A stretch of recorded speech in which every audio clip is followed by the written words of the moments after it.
All right, welcome into my garage, and I've done a video on this before on fixing a pair of speakers that I had dry wiped quite a bit too much.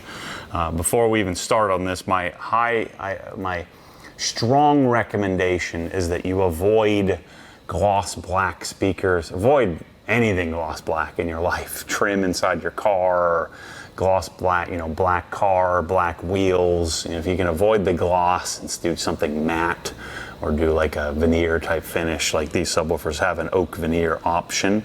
I would highly recommend you choose that. I bought these different colors so that way we could take some photos and things, and because we've moved these around so much, they're destroyed. Like, I've only had these for like a month, and part of it is we've had subwoofers stacked on top of subwoofers, but the other part of it is just manhandling these to move them around to take photos and things like that. And so we've got them all fingered up and scratched up, and so hopefully you can avoid that if you did get yourself. This is a PB, a ported 16 Ultra from SVS. This is the ported version of the 4000 series, the one step down. And so I actually left this purposely dusty. So the first thing I want to talk to you about is how to properly just maintain, and then what do you do if you have to fix it like I have to do now in order to sell these things, because I don't have anywhere to put this thing. And so they're all scratched up from us moving them around. So proper care, and this is going to be really, really difficult, especially on these that have such a large surface area. I have a pair of Dynaudio Contour 60s that are gloss black. I didn't want them in gloss black. It's just the only thing that I could get in a reasonable time frame. They don't have like this big flat surface, so it'd be a little easier to maintain. These are going to be more susceptible to scratching just because of how much surface area and how flat it is. My speakers are contoured and they don't have big giant flat spots like this. But this is pretty common. This is just dust from sitting here, and it was actually sitting in our studio, so it wasn't even in the garage, so it's not garage dust. The same thing applies for if you're in the garage or if you're in the house. In a perfect world, I'd actually have this waxed, but it's not waxed. And so I need to wipe this off, and I need to do that periodically. And I actually I'm so fortunate, I have some people that I hired to come and clean my house, and they're not allowed to touch the speakers, because they're not going to follow this procedure. So you want something soft. I'm going to bring these to you. So you want a product that's going to help add some lubrication. Should never set anything on a subwoofer, so that's first thing. So this is McKee's N914 Rinseless Wash, and I have it mixed up in my Press-All bottle here. And so we have it diluted 1 to 256. So I think it's like 5.5 ounces in a 700, or 5.5 milliliters in a 750 milliliter bottle, something like that. So you can see there's a slight twinge of green in here. I probably have it mixed a little bit more than I should, but I use this little dilution thing here to make my decision on this.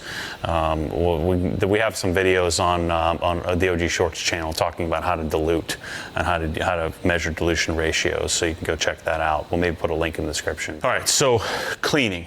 I want some lubrication, and I want a bunch of towels, or at least a bunch of different sides of towels, and I want to use negative pressure if that was possible. So I've made my material, I've made my product. This is a detailing product we use to clean cars, and I'm going to spray this on the surface.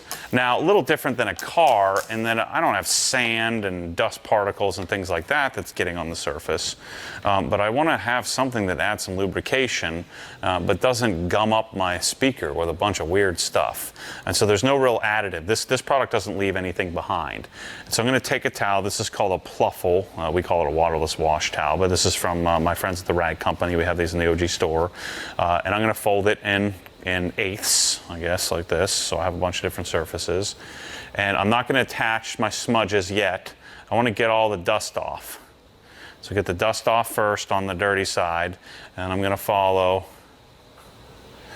And now I can kind of work and try to get rid of the fingerprints. But I want to use, no, I'm not using any pressure. Just do just enough pressure to make sure the towel doesn't slide out of my hand. But I want to get this off of here. Now, I'm going to show you how to wax your speaker or put a polymer sealant on. If I had a sealant on here, it wouldn't be as hard for me to get this product off. I wouldn't have to make as many wipes. The less you touch the speaker, the better.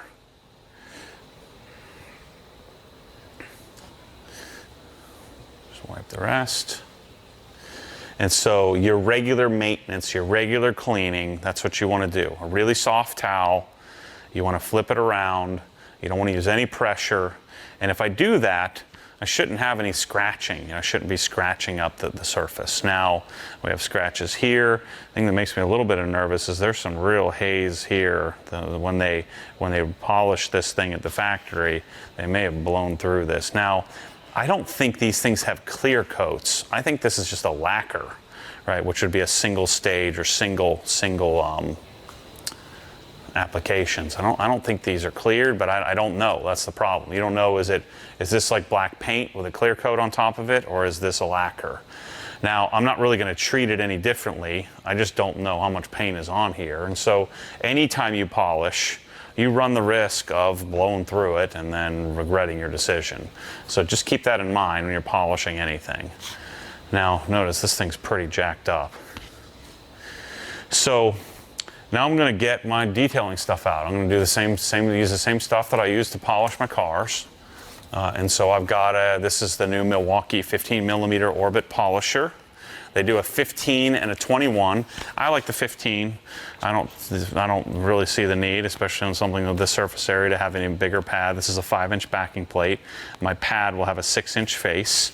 This is a random orbital machine. So if you're a speaker guy, you don't know this stuff. This machine, I could hold here in place, and it's not like an old school direct drive rotary machine where I could blow through the clear coat. So it doesn't take a ton of skill to use this anymore. It's random orbit, but it's a long throw random orbit. It has a 15mm orbit. So it moves in a circular fashion and also oscillates. So it's completely random. And that randomness helps keep heat out of the equation and doesn't have a direct drive where you could blow right through this. And the other advantage of this is you don't end up with any holograms that can be very difficult to chase out of a rotary machine. So this takes hours to learn how to use. A rotary takes years to learn how to use. Rotaries, for those who stand by them, have been using them for decades. They may be able to get a better result, but I don't even have a lot of rotary experience. So I'm always going to grab a DA. Now the cool thing about this is it's battery powered, which is even better. So this is I think a $550 roughly kit. We have these in the store as well. I'm a big proponent. I've almost exclusively transitioned over. I haven't bagged my beloved Rupes machine, but this is the polishing standard, the Rupes LHR 15. Same 15mm orbit, same basic concept here. It's just corded or electric. So I'm going to let's see how this works. Let's see how soft this is, how easy this paint is to correct. So I'm going to use a finishing polish. So this is a polish that you would use if you don't need to do a lot of cutting. I don't know how these scratches are going to come out. I don't know how much work it's going to take. Always shake chemicals. And I'm going to take this finishing pad, fine polishing foam pad from Rupes.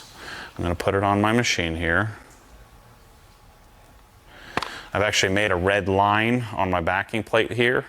That red line will help me when this thing is moving. I want to make sure I'm not applying uneven pressure where the pad stops spinning. So I want to make sure the pad is spinning and oscillating. It will always oscillate, but the question is whether it spins or not.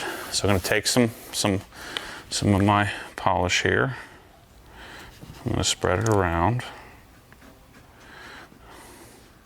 So I'm putting a lot more on just to get the pad covered. This is called priming the pad. I don't know that priming the pad is all that necessary, but I do it anyway. But I want to get product all over the pad. Now, more polish is not better. You just need the right amount of polish. Get these extra little spots here.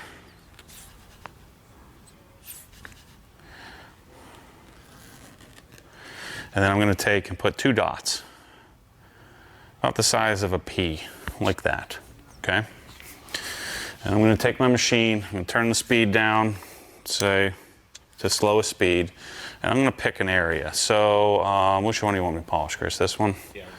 So let's polish the big boy first. This one has more scratches on it. So I'm going to polish like on this, probably like a 1x1 area, and let's see what our result is. So the key here is I don't want my pad like this. I don't want it like this. I want it flat. And so this, my left hand in my case, because I'm right-handed, but my left hand is the most important hand in this. So I'm going to drive pressure straight down. And so this hand here is just for steering, not for applying, because if I apply too much feedback here, I'm going to lift the pad up. So I want to keep it as flat as possible. So let's get it started. I'm going to spread the product around. Then I'm going to bring my speed up.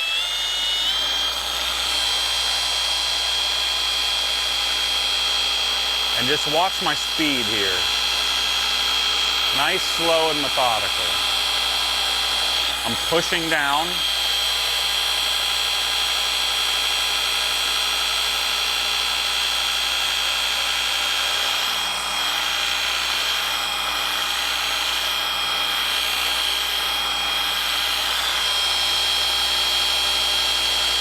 If I start doing this, I'm not doing any work. So I need to let the machine polish.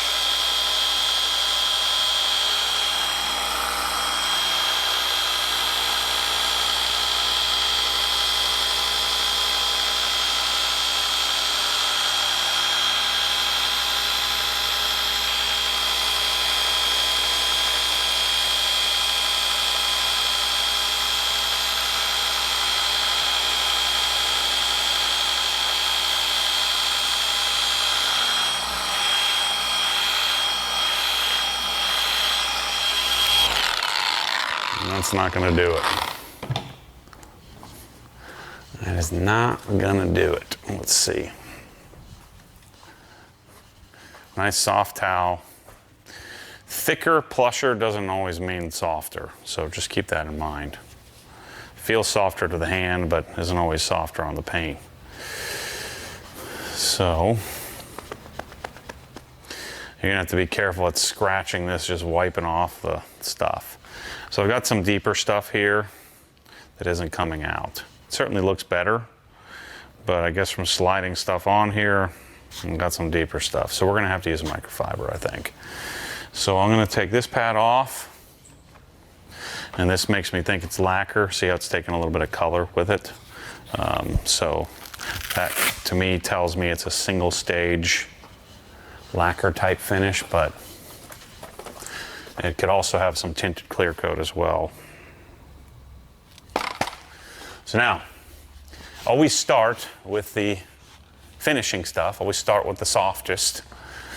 You know, start with the least aggressive, and then you can kind of work your way down.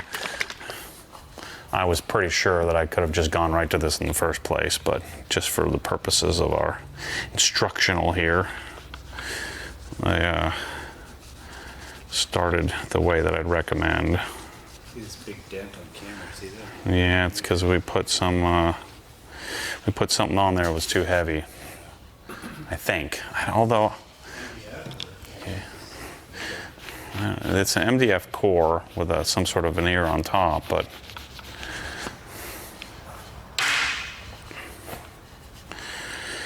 so all the same principles apply.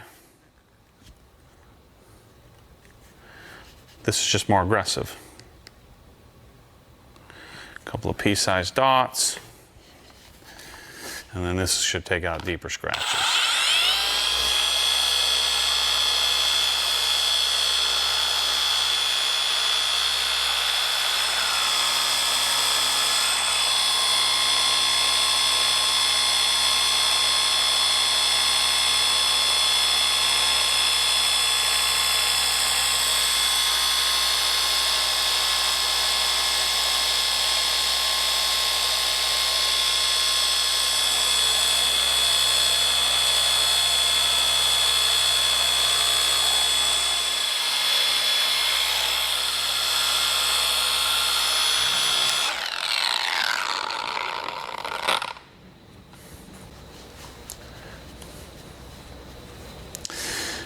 this is the problem with black. I mean, it's never gonna look perfect, but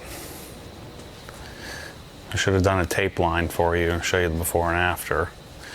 So now it's a little bit hazy, but I got, you know, the lion's share of the stuff out. Now you got to draw the line somewhere. You can keep going at it. Like there's a scratch right here. You probably can't see it, but there's a scratch right here that, you know, you could sit there and battle and try to get it out, but you know, how much paint are you willing to remove? I'm removing paint from the surface here.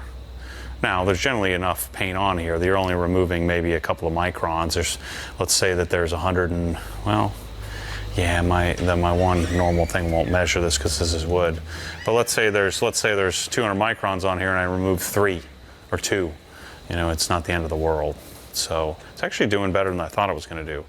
Now, you really want to, because I have all this material inside of my pad here, you really want to blow it out. And so if you do have an air compressor, you can use a vacuum cleaner for this as well. You could also just kind of scrub the pad with something like this Rupes pad brush. You could kind of scrub it. But you really want to take an air compressor. I'll do it right here for now, but you want to take it outside. But you want to blow out the pad.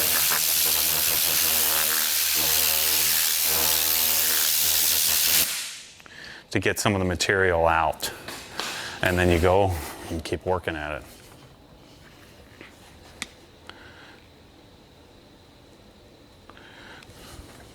That's called a tornador.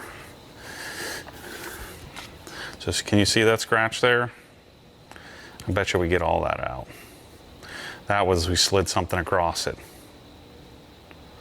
It goes all the way down here.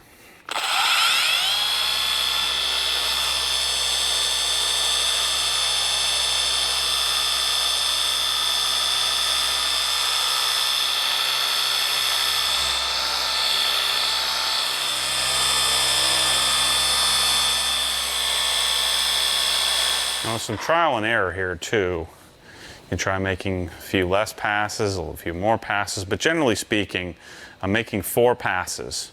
So 1, 2, 3, 4. Then as you get better at it, like I'm looking through the polish to see if I can see the scratches. So see, there's 1 left out of that whole array of scratches. That was one deeper one that we may not be able to get out. Look at that. So it's okay. It's okay to remove some paint. There's plenty of paint on there. Like I said, we're removing a fraction of it. You just can't do this like 500 times. Let's step it up a little bit here.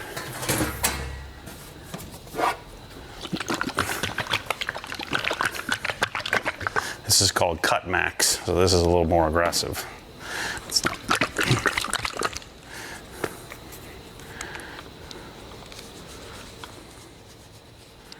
You really should switch pads if you're going to switch polish, but you get the idea.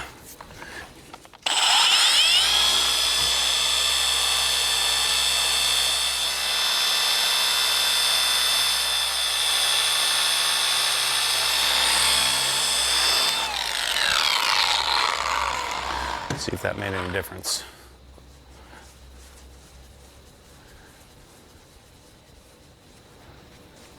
Telling you, you got to be careful with a black like this, even with a towel. If you have the wrong kind of towel, you don't know if you have the wrong kind of towel until you do it.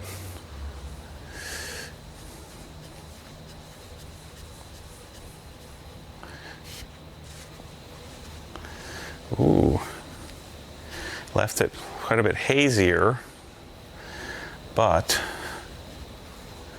there's still some trace here. That scratch, I got about 50% of it out, 50% of what was left.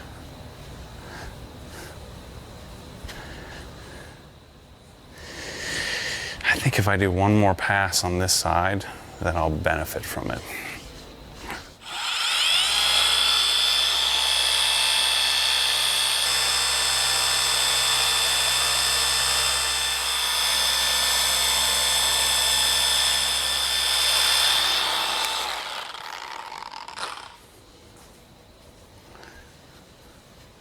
I'm just going to stick with the Cutmax. Pretty good. Now, like I said, it's a little hazy, but we'll get that out because we're going to finish polish it at the end. So I'm going to keep that same procedure. Polish the other side here. The one fun part about black is you get to see the results.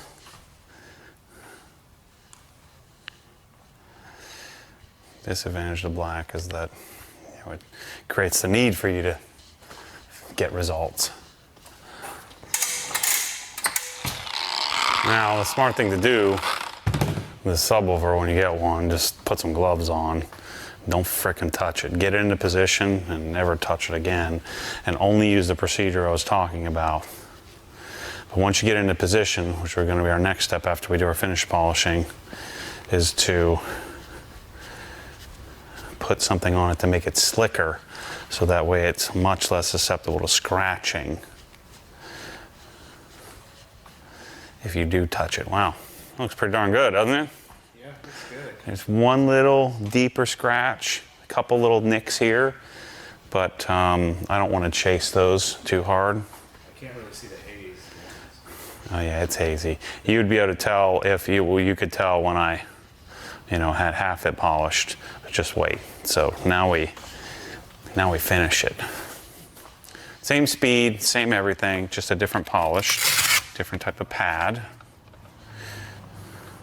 Same product that we started with. I'm gonna take my perfect finish.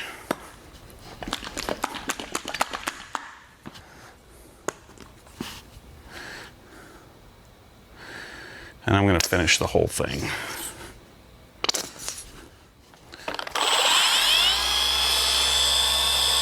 Spread it around. So I'm no longer doing any correcting. Now I'm just cleaning up the haziness that heavier cutting polish left behind.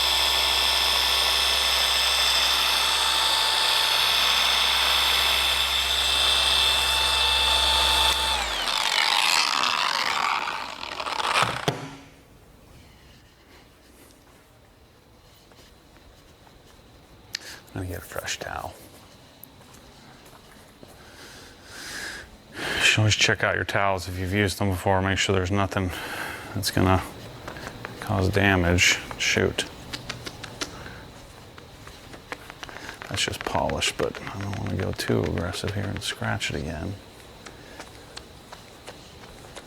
Nice, shiny, deep looking black. That's pretty darn good, don't you think? Yeah.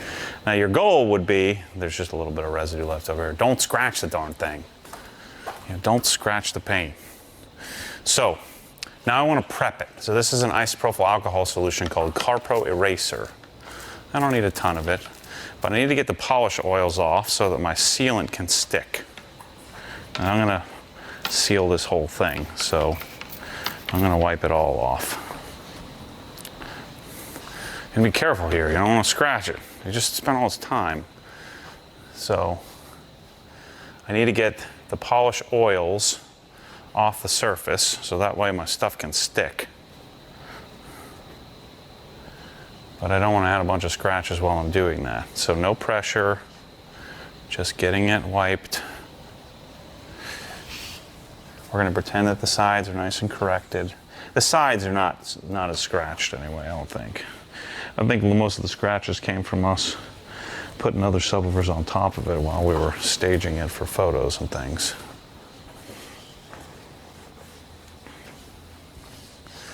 But this is the step I would do. Use CarPro Eraser. We'll put links in the description of all these products if you're not a detailer. By the way, you can use all this stuff on your car too. Same process. So if you bought a polisher to fix a subwoofer, maybe you bought some fancy speakers or something. Doesn't have to be a subwoofer, but any speaker. And you spent the money on a polisher to do this procedure, I promise you can do it. If you just follow what I'm telling you. There's a couple of quirks that I didn't mention, which was dealing with the edges and things like that, but look at that. That looks darn good. But you could do this. But you can use the same procedure on your car. You just go watch the thousands of videos that I have on car stuff. All right, so we're not out in the elements here. The subwoofer sitting in your living room. I don't need ceramic coating. There's some disadvantages of ceramic coatings. This stuff, Powerlock Plus, Jescar Powerlock Plus. I don't need any ceramic stuff. I don't need any of that crap. This is old school. It's an old school polymer sealant. I'm going to take the sealant, put it on my pad. Don't need a ton of it. More is not better.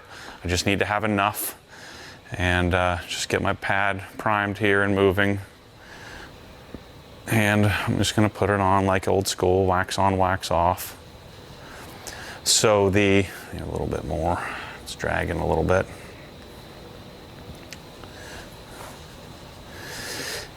Wait till you wipe this off. I'm gonna see your face, the slickness that this provides. So again, I'm not worried about sun protection and protection from the elements and things like that. What I'm worried about is I want to be able to wipe the dust off. And so this adds a coefficient of friction advantage that you otherwise wouldn't have without something like this on it. So I would do this like I do this with all my speakers. I put Powerlock Plus. I don't worry about waxing. So this is a sealant.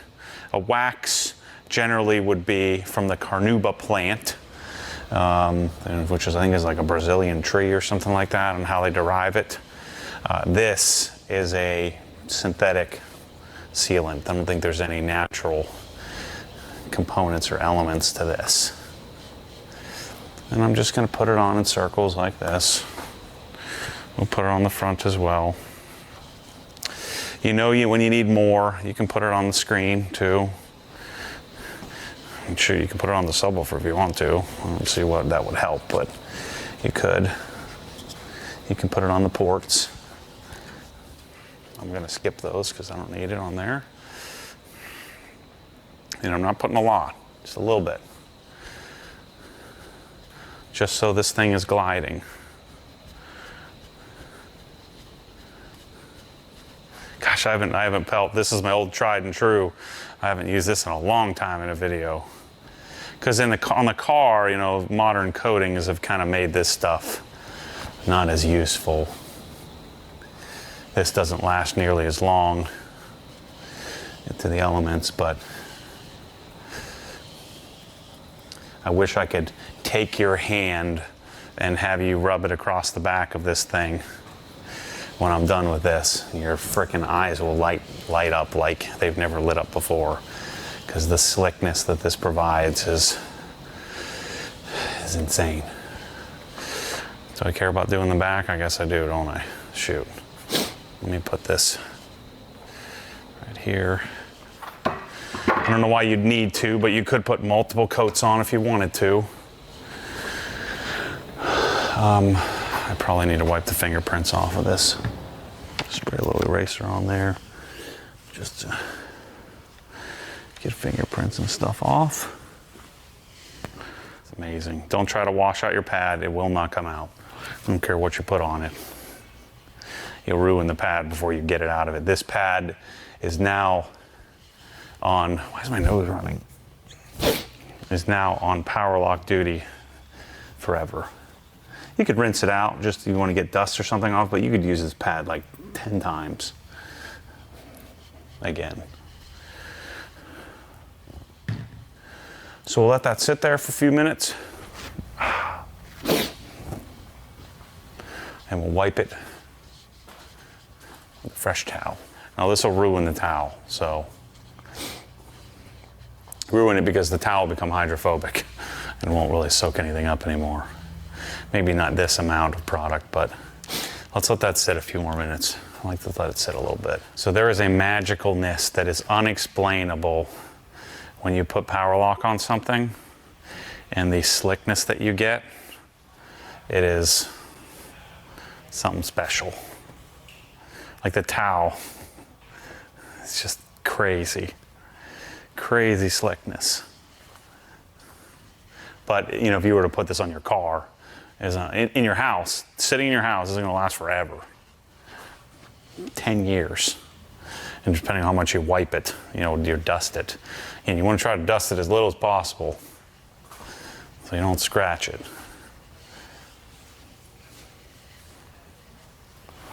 And putting 2 coats on, it's probably a waste of time. You could if you wanted to. I'm not going to. It's so good. Finger it up. Freaking black, man. Never buy anything shiny black like this. It's such a nightmare. It's not worth the 5 seconds that it stays clean. So that's the process on how you would correct and protect from future scratches. Remember, we talked about how to clean it. So you want to spray it with that rinseless wash and a nice soft towel, flipping the towel often, not chasing. Don't fight to get the liquid off. You saw how I just kept chasing the liquid. Now, if I don't want to get this wet now because this does need like 3 or 4 hours to cure. But if I were to spray that stuff, I'd probably do 3 wipes and it would wipe clean, you know, because the slickness of this will help reject any kind of water and help it wipe softer, cleaner, easier. So that's the process of what you would do. And note there's still a few little nicks on this that some of them probably right from the factory. So you would want to make sure that you know, you don't want to chase. I don't think you want to chase too hard. But now if you follow this procedure forever, you know, hopefully you don't have a divot in the speaker. But if you follow this process forever, then you shouldn't have any major issues with using the right towels, using the right equipment. So we'll put a link in the description for all the stuff that I use, the McKees, the press-all bottle, the Bigfoot tool, the polishes that we use, Cutmax, the polisher, the pads, all this stuff that you can repurpose and use if you have a scratch in your car. If you want to get into detailing, you know, we have all kinds of tutorials, all kinds of videos. It's super helpful if you go to obsessgarage.com and you buy this stuff from me. It helps me make videos like this. So anyway, this subwoofer is ready to go. I'm going to sell it to somebody. Depending on when you watch this video, I'm going to sell this open box. So I used it like 3 times just for demos, and we somehow scratched it, carrying it from room to room. So I'm going to go and attack this subwoofer and box them up and send them out. Thanks for being here. Thanks for being a part of this. And if you have any questions, you can always hit us up, support@obsessgarage.com. My email is matt@obsessgarage.com. So be happy to help if I can, and certainly appreciate any purchases in our store. So we'll see you soon. Thanks for watching.